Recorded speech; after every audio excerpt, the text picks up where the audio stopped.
y al regresar la vista a esa silueta, seguí en la misma posición, pero esta vez ya venía corriendo hacia mí.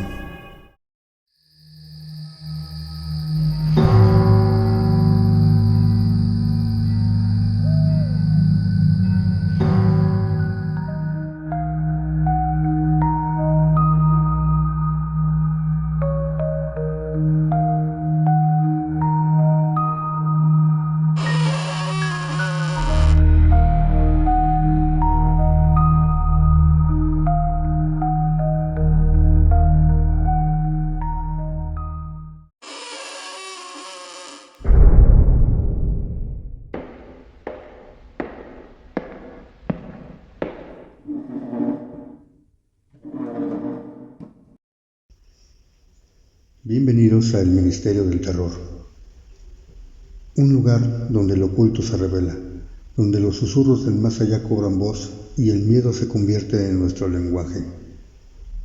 Aquí, nuestros agentes del ministerio, valientes oyentes como tú, nos comparten sus relatos reales de lo paranormal, apariciones, sombras, maldiciones, presencias que desafían toda explicación, experiencias inexplicables y testimonios estremecedores enviados por ustedes. Si entras, prepárate. No todos los que escuchan logran salir igual, porque una vez que formas parte del ministerio, el terror ya no te suelta. En cada episodio exploraremos los casos más estremecedores enviados por nuestros agentes del ministerio. Relatos que nacen del miedo, de lo desconocido y de experiencias que se graban en el alma. Tú decides si creer o no, pero recuerda, todo lo que vas a escuchar fue vivido por alguien real. Comenzamos.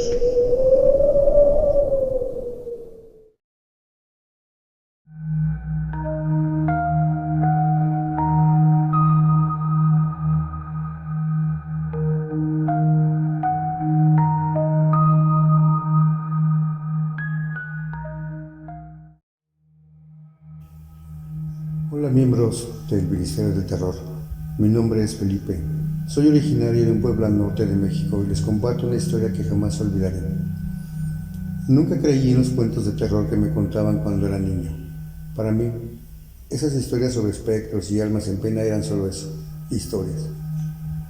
Lo que ocurrió aquella noche cambió mi forma de ver el mundo, y aunque trato de explicarlo racionalmente, hay algo en mi interior que no me permite olvidarlo y creo que jamás lo haré.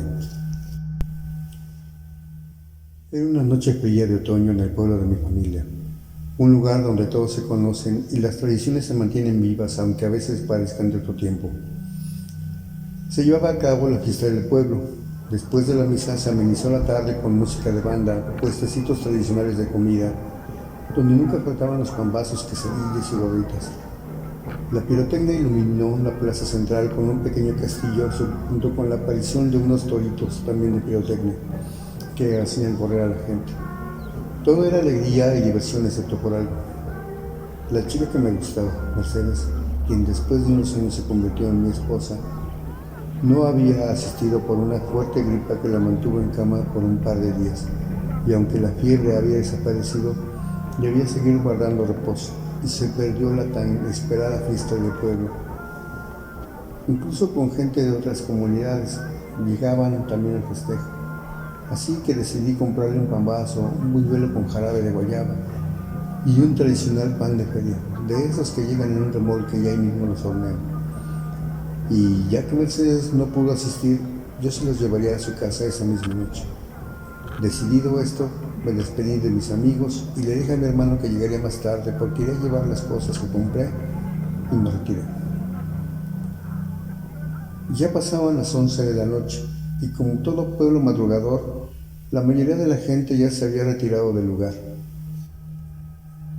La música dejó de sonar y los puestos casi terminaban de levantar sus cosas. La casa de Mercedes estaba al otro lado del río.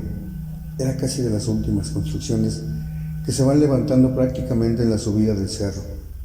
Un sendero de tierra y poca iluminación si llegabas por la parte de atrás, pero si quería irme por la calle pavimentadas y con iluminación, Tendría que rodear mucho para cruzar por un puente a la entrada del pueblo, lo que me llevaría 1 hora de camino, además de lidiar con los borrachos que aún siguen de fiesta.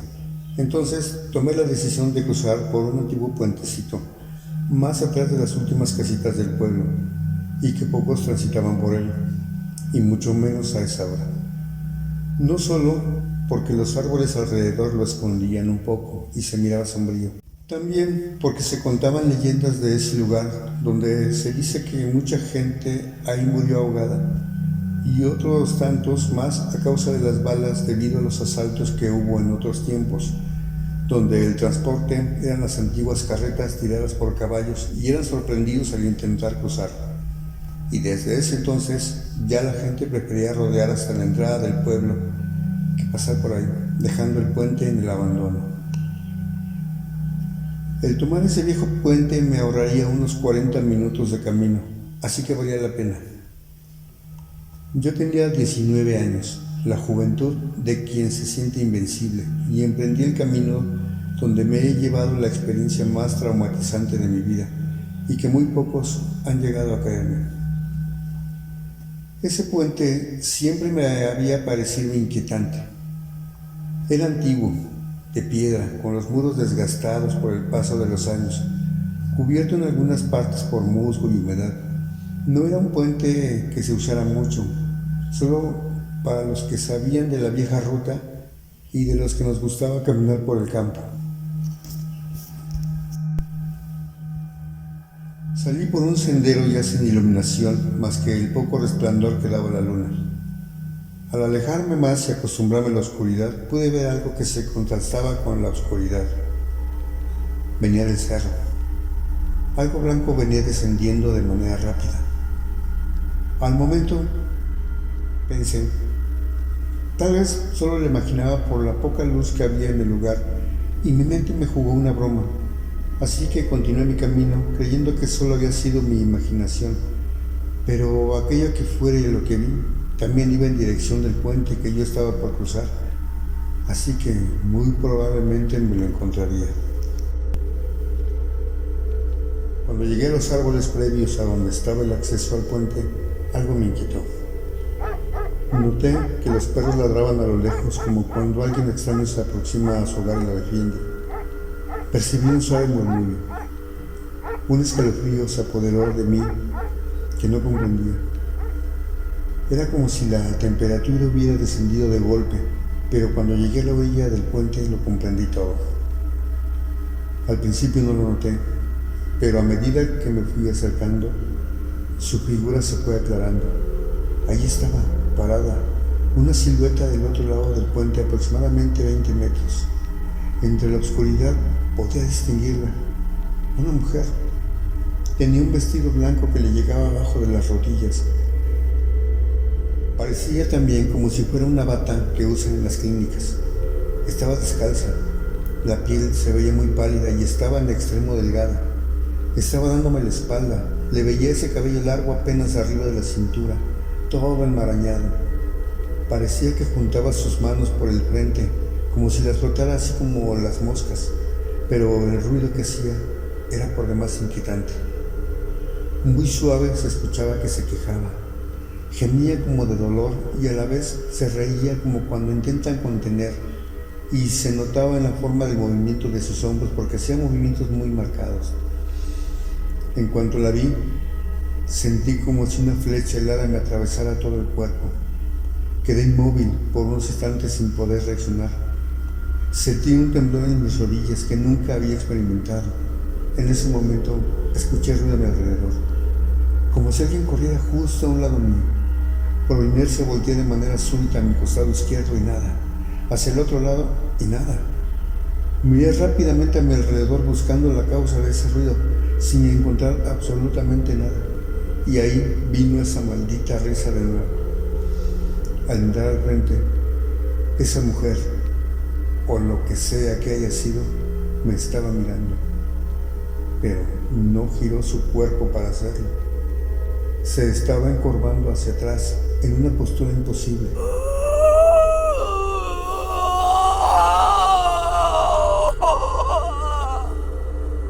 Sus piernas se veían deformadas, Pude ver su pálido rostro con una enorme sonrisa y su boca abierta. Había separado sus brazos y esa risa ahogada como cuando vas a hacer una travesura. No pude verle sus ojos, solo había oscuridad. De nuevo escuché algo que corrió junto a mí. Miré rápido a mi alrededor, pero no había nada. Mi cuerpo temblaba y no me respondía, y al regresar la vista a esa silueta, seguí en la misma posición, pero esta vez ya venía corriendo hacia mí, de espalda y encorvada hacia atrás con los brazos hacia los lados, las muñecas hacia arriba y los dedos deformados. Se movía de una manera pronunciada a los costados. Su larga cabellera se agitaba de un lado a otro. Pensé que me desmayaría de la impresión.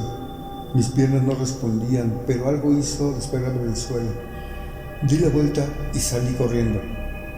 Un disparo de adrenalina me dio la fuerza para regresar por donde venía, pero fue tanto mi impulso por salir huyendo que perdí el equilibrio y caí de frente, tirando al suelo todo lo que traía en las manos. Aquellos regalos para Mercedes quedaron regados en la tierra, pero no me importó. Yo solo quería salir de ahí. Sentía como si esa macabra mujer me fuera a agarrar por la espalda. Así que dejé todo y seguí corriendo gritando por ayuda. Al acercarme a las últimas casas del pueblo, miré que algunos vecinos empezaron a salir buscando hacia la oscuridad a ver quién venía pidiendo auxilio de forma desesperada.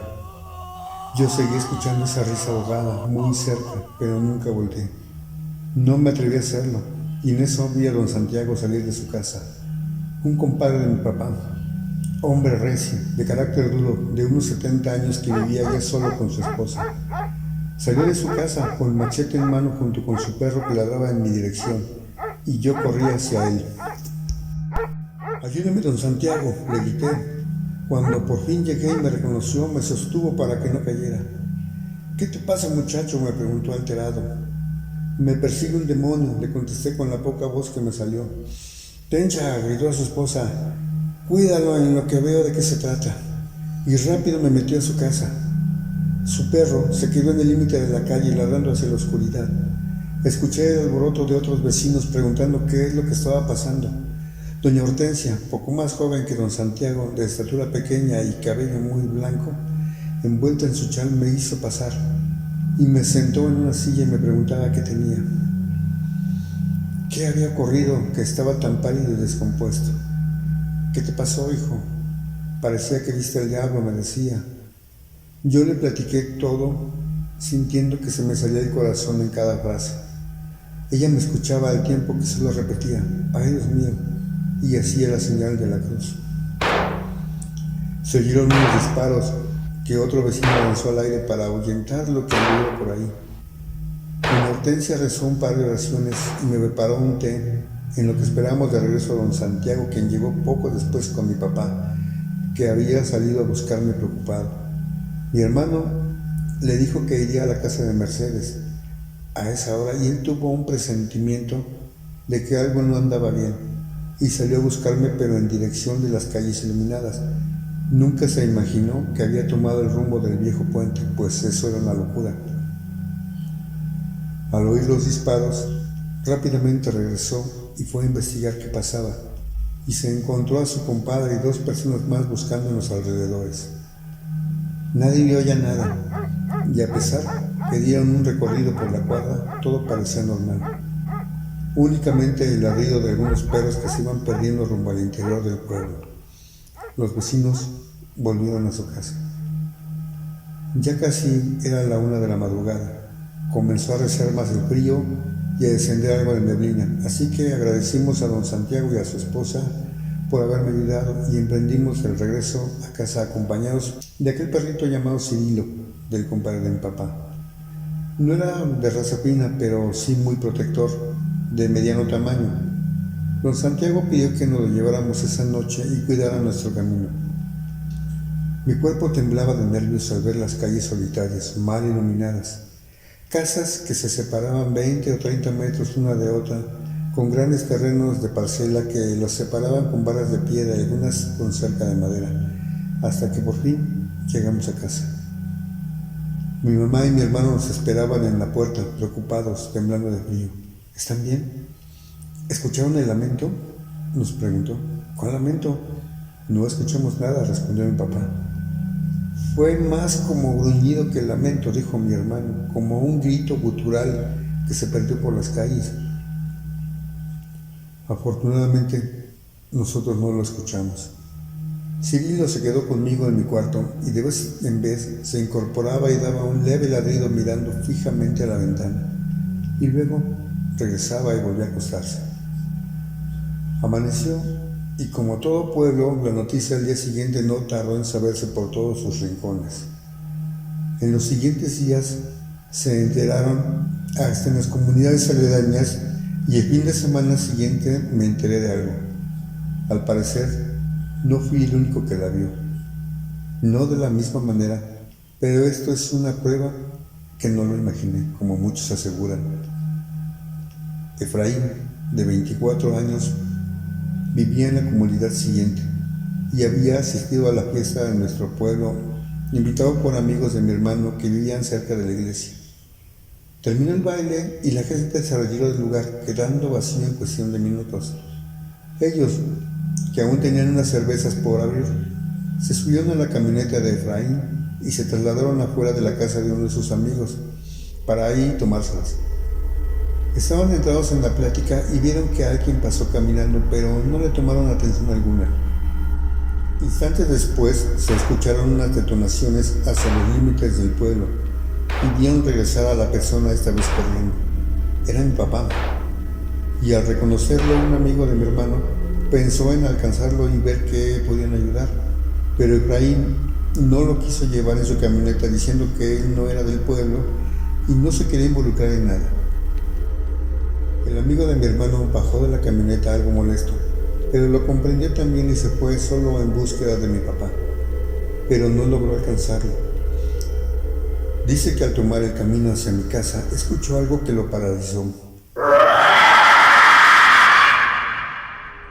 Un grito gutural de una mujer furiosa, es como lo describe. Se escuchó en la cuadra e inmediatamente dio la vuelta para correr a su casa. En tanto, Efraín y la otra persona con la que se quedó no lo escucharon y ya terminaban con la última cerveza. Se despidieron y se dispuso a tomar el camino de regreso a su comunidad. Arrancó su camioneta, una Ford de carga de los 80s. Al llegar a la esquina, giró para tomar la calle principal que pasa enfrente a la iglesia del pueblo. Al ir dando vuelta, vio cómo ya la neblina comenzaba a hacerse presente, tenue, pero algo le llamó la atención. Creyó ver algo por un instante, algo que parecía que trepaba el campanario de la iglesia por la parte de atrás, como si de una araña se tratara. Confundido, se detuvo enfrente a la iglesia del otro lado de la calle. La curiosidad lo dominaba y quería comprobar que realmente no había algo allá arriba, pero su sorpresa no tardó en llegar. Algo se movía por el campanario. No podía distinguirlo totalmente. La neblina y la distancia a la que estaba no podía permitírselo, pero su figura se fue aclarando entre la bruma. Una mujer, con vestido de un blanco que parecía brillar en medio de la oscuridad. Estaba de espaldas, mirando hacia la campana, inmóvil. Su cabello largo y oscuro caía sobre su espalda, como si fuera parte de la misma niebla. Un escalofrío recorrió su cuerpo ante esa imagen y de pronto la mujer se dobló hacia atrás extendiendo sus brazos. Él pensó que se caería, pero ella solo giró en su eje para quedar de costado y dio 2 pasos hacia atrás. Ahí pudo ver esa imagen bizarra. Era humanamente imposible estar en esa posición y caminar así, y solo atinó a decir: «Dios mío». Al instante en que lo dijo, aquella mujer giró de golpe su cabeza para mirarlo fijamente, como si lo hubiera escuchado. Ella tenía la boca muy abierta y sus ojos eran 2 pozos oscuros. Sin pensarlo, pisó el acelerador a fondo. Quería salir de ahí lo más rápido posible, apoderado por el terror, y aunque intentaba rezar, no articulaba oración alguna. El miedo le nublaba la mente. Sentía que aquello lo perseguía.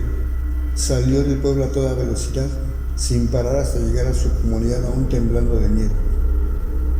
Dice que esa semana enfermó por el susto. Le dio fiebre hasta que una señora lo curó de espanto. Mi hermano y sus amigos lo fueron a visitar y ahí se enteraron de su historia, porque él desde ese día no regresó al pueblo. Y supe que ya hasta se puede llegar al otro lado. Tampoco le creían, decían que había sido producto de la cerveza que habían tomado. El padre de la iglesia no mencionó nada al respecto. Comentó que en la madrugada escuchó a los perros inquietos y en algún momento se escuchaban las bancas como si las jalaran, pero lo atribuye a los crujidos naturales de la madera y eso fue todo, al menos lo que le contó a mi mamá. A mí también me dio fiebre y tuvieron que llevarme a curar de espanto. Bajé casi 10 kilos en 2 semanas y afortunadamente salí adelante. A veces sueño todavía con esa imagen. Jamás podré olvidar esa experiencia. Desde ese día nunca volví a cruzar ese puente, ni solo ni acompañado. Algo en mi interior me dice que la mujer no se fue, que sigue ahí, esperando a que alguien se acerque lo suficiente. Y aunque algunos digan que solo es una leyenda, hay algo que nadie puede quitarme. Esa sensación de que esa noche algo o alguien cruzó la línea entre lo real y lo sobrenatural. ¿Y tú la has visto? ¿Has escuchado hablar de ella? Díganme por favor que Efraín y yo no hemos sido los únicos. Quizás si alguna noche decides cruzar ese puente puedas verla también, pero te advierto, no te acerques demasiado. Quizás, como yo, nunca puedas olvidar lo que descubriste en la oscuridad.